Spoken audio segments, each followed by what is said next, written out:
we have discussed principal steps in conducting a sample survey. I think to conduct any survey, a sample survey, we should follow 12 steps. What are the 4 steps there? Objective of the survey, population. Please take out your notes when I am discussing the previous class. Okay. So what are the principal steps? First one is nothing but objective of the survey. Second one is population to be defined from which the sample is to be drawn. Third one is nothing but sampling frame, sampling unit, data to be collected, questionnaire schedule, non-response, sampling techniques, proper selection of the proper sampling design and organization of the field work, pre-test and summary and analysis, information gained for future surveys. So these are the 12 steps while conducting any survey. So while conducting a sample survey and while following these 12 steps, there is a chance that we may commit mistake at any stage. So we are classifying the errors which generally occur during a survey into 2 categories called sampling and non-sampling errors. Again I repeat, while conducting a sample survey, we have 12 major steps to be followed which we have discussed in the previous class. So while doing this task or while following or executing these 12 steps, there is a chance that we may commit, not only we, generally there occurrence of some errors. We classified the errors that occur during these sample surveys are into 2 types called sampling errors and non-sampling errors. So don't think that always I'll say that this is an important question for examination and all. So this is also one of the important question which we'll get as one of first essay question. You may get this or this are previously defined one, discussed one like principal steps. These 2 are generally the expected questions as long answer as 1A bit.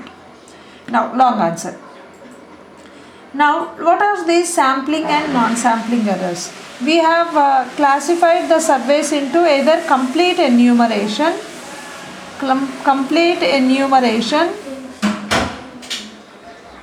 or sampling. These are the 2 studies we have. Complete enumeration means enumerating each and every unit of the population.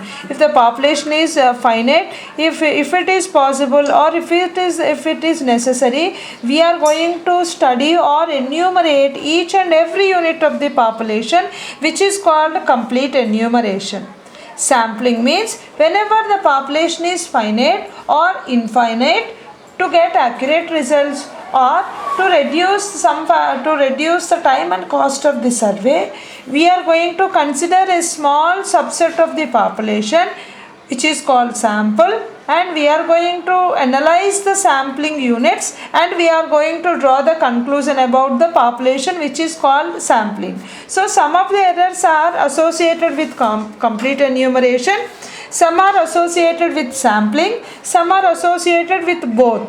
Got it? Surveys or the studies or the studies sort of 2 types, complete enumeration or sampling. Studying each and every unit of the population is called complete enumeration. Studying only a subset of the selected part of the population is called sampling.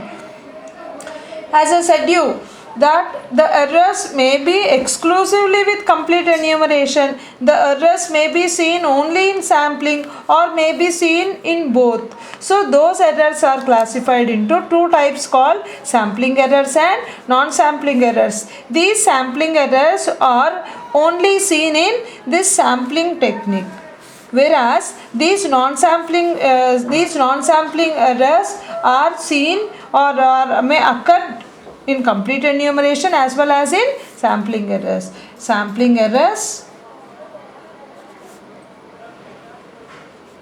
are exclusively occurs in sampling only, whereas these non-sampling errors Non-sampling errors occur in both complete enumeration and sampling. Got it? The two types of errors are sampling and non-sampling. These sampling errors are exclusively in only sampling techniques. Non-sampling errors may occur in both complete enumeration and sampling. Let us discuss these sampling errors and non-sampling errors separately. So let us see what are these sampling errors. What our name itself tells that these errors are their origin in only sampling only. So let us see, again you will have different points under this. Let us see what are the different sampling errors. So what do you mean by sampling? Sampling is nothing but instead of studying entire size of the population, you are only collecting a small subset of the population and you are making conclusions at all the times. So let us say what is the first error in sampling. So what you are saying that instead of studying, that is instead of completely enumerating the population, you are only collecting a small subset of the population. So whenever you are collecting only a small subset of the population, there is a chance that the results so obtained are not accurate. So if I'll give you the best example. So in our college, say let us say we have 1,000 students. Okay, there is a plan of conducting some cultural activity in our college. So because of the time factor, they want to conduct very soon. For that, instead of getting in opinion of each and every student, the management just collected only to reduce the time, just they have selected only out of these, only let us say that they have only chosen 50 students out of these 1,000 students, and they came to the decision of whether conducting the cultural activity or not. So instead of studying the entire population here, instead of going for complete enumeration, they have only selected a sample which is very less. When compared to this, out of 50, they have arrived to a decision to conduct or not to conduct. I think in this case, whatever the decision is out, I think that decision doesn't give the correct opinion of all the 1,000 students. So not in all cases, in some cases, we may there is only a part of the population is being selected. There is a chance that we may get the inaccurate results. The first error is nothing but faulty selection of sample. What I am telling that out of these 1,000, the same example, out of these 1,000 students, no need to take the 1,000 substitutes. So let's say that your class strength is 40. So I said that whether I am for a particular decision to conduct the same on cultural activity, just which faulty selection. Cultural, I am calling that as cultural activity. Cultural activity means out of those 40 students, some may be interested towards the cultural activities, some may not be interested. If I select only those units, so I think not randomly, I took as according to my convenience, I have selected only those students who are willing to conduct the cultural activities. So obviously I'll get the response that yes, we are willing to have or we are interested in that cultural activity. I am neglecting the other part of the class, those who are opposing the cultural activity. So while faulty selection of the sample means there should be a scientific way of collecting the sample. Out of these 40, if I select only the first bench rows, so I said that any three of you come to meet principal madam. If I say that, if I pick up means there is a chance that I'll get good results or good decision about that. If I pick up only my favorite students or partially if I select, means a faulty sample I am going to get, which is going to affect the sample. So So regarding any discussion, if I got only my favorite students or which who are willing to do that, if I take only those 3 units, I think the results are going to get a the results are going to get to be inaccurate. So whenever we'll select a faulty sample means not an appropriate one, maybe like the same example. So if I take the shall I conduct a slip test, if I ask that question, if I only take the students who are regular or who are willing to, who are already prepared, means always the response is good. So I cannot go that yes, I cannot come to the decision that tomorrow we are going to have a slip test. I should take the response of all the students, means I should go for average students, below average students, dullers, irregulars. By only taking the opinion of or the response of all these students only, I should come to a decision. Otherwise, the decision is going to be a bad one, which gives the inaccurate result. So faulty selection of the sample is going to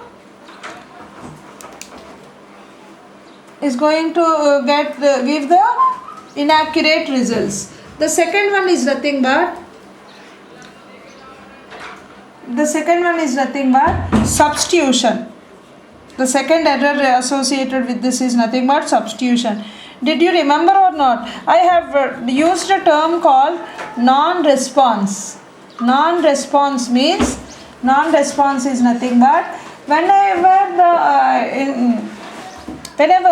the investigator goes to the field work to collect the information while performing the household survey, they move to each and every household to get the information. When they move to each and every household, they will get the information. Whenever they move to the particular household, when they don't get the feedback or the required information, we call that as non-response. Means I have roll number wise, let us see that I am going to collect the response from 1 to 40. We have strength. I am going to whether I am going to conduct the pre-final or not. I am going to ask 1, 2, 3, so on up to 40. Some of the numbers say 16. Roll number 16, that day she was absent. Okay, when I was collecting the information, she was absent that day. So we call that as non-response. In that case, what I am going to do, as she is absent, I am going to substitute that with some other number, say 38.